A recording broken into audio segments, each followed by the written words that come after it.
નમસ્કાર દર્શક મિત્રો, ખબર છે .com પરથી હું દ્રષ્ટિ આપ સૌનું સ્વાગત કરું છું. દર્શક મિત્રો, હાલમાં શિયાળાની ઋતુ શરૂ થઈ ગઈ છે અને ઘણા બધા લોકોને આ ઋતુ શરૂ થાય એટલે શરદી, ખાંસી, ગળામાં દુખાવો વગેરે જેવી સમસ્યાઓ શરૂ થઈ જાય છે.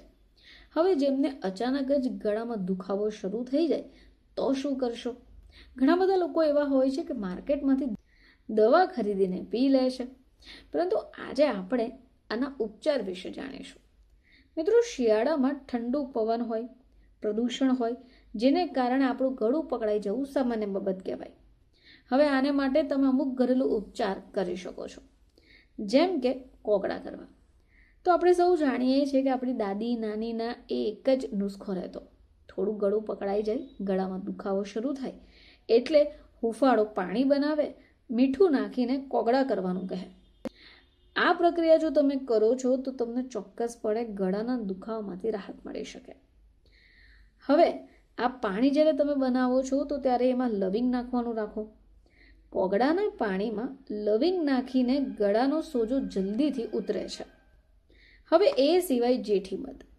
તો જેઠી મધનો એક ટુકડો મોઢામાં રાખો અને જો એને ચૂસવામાં આવે તો ગળું સાફ થઈ જાય છે.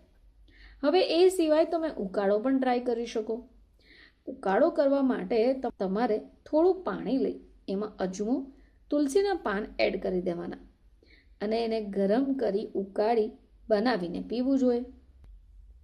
જો તમે ઈચ્છો તો આ ઉકાળામાં કાળા મરી અને આદુને પણ એડ કરી શકો છો, જે ઉકાળાની અસરકારકતા વધારશે.